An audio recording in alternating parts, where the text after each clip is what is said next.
One of the concepts that we have not yet introduced that we will at this time is the concept of hydraulic conductivity.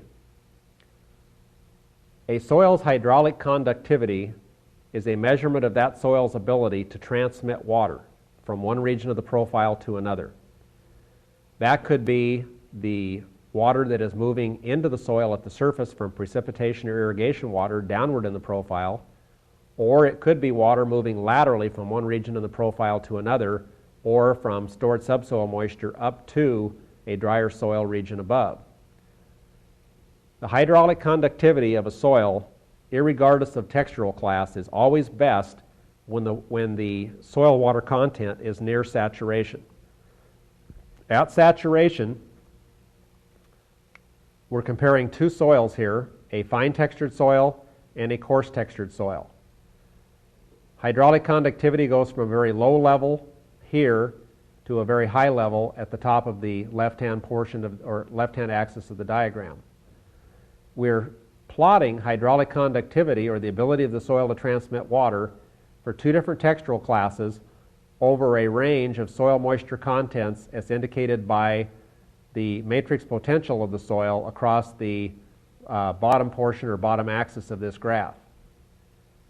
Now you'll recall in our previous discussion that I'd indicated that 0.1 bars or atmospheres is approximately the field capacity level of that soil.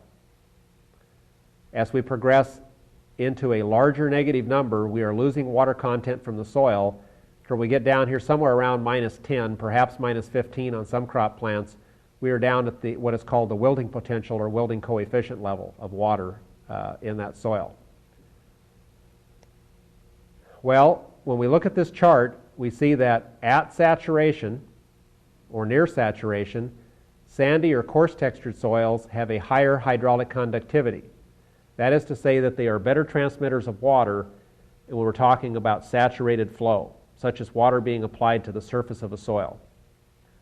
However, once we stop applying water to the surface of the soil and the free or gravitational water has drained out and we get down here to approximately field capacity or slightly below, at that point in time we see these two crossing over. That is to say that the clay soil or the finer textured soil actually becomes a better transmitter of water than does the coarse textured soil under less than saturated conditions.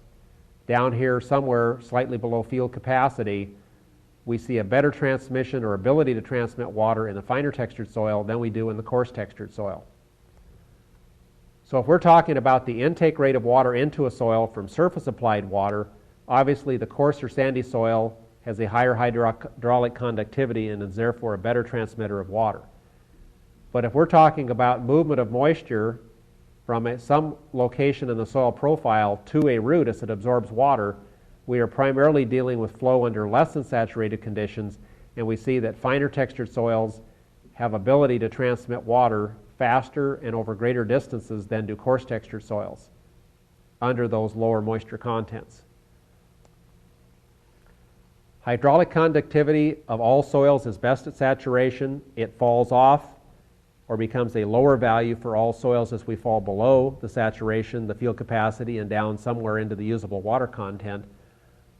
But this also helps explain why soils which are very coarse textured have a tendency to be fairly drouthy. They don't hold as much water at saturation, and they have a tendency to lose their ability to transmit the water from some distance away in the profile to the root system very quickly as we fall down below that field capacity level. Finer textured soils and or medium textured soils may not hold as much water or will not have as great of hydraulic conductivity at saturation as what the coarser soils do, but because they hold a much higher water content in the soil pores, they continue to transmit or have the ability to transmit or move water to a greater extent when we fall below that field capacity value. And this explains why more of that water that is held within the profile becomes usable and therefore available water to plants in these medium and or even finer texture types of soils. As the water content of the soil decreases, our hydraulic conductivity will go down, matrix potential will become a larger negative number. And you notice here on this particular axis that they're calling 0 a high value for matrix potential, and as it becomes a larger negative number, they're saying this is a low matrix potential.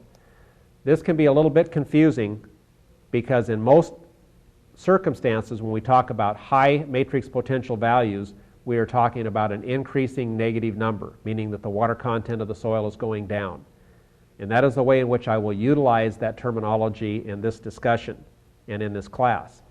If I refer to a high matrix potential, I'm referring to a larger negative number, meaning that the soil water content is decreasing and the water that's being held there is being held with an increasing degree of tension, and plants would have a more difficult time withdrawing water from that particular soil. So it's not consistent with what's on this particular chart, but it is consistent with the way most people discuss and talk about total soil water potentials, and in this case the matrix potential, which is a direct measurement of the force of retention of the soil particles or pull of the soil particles on the soil water.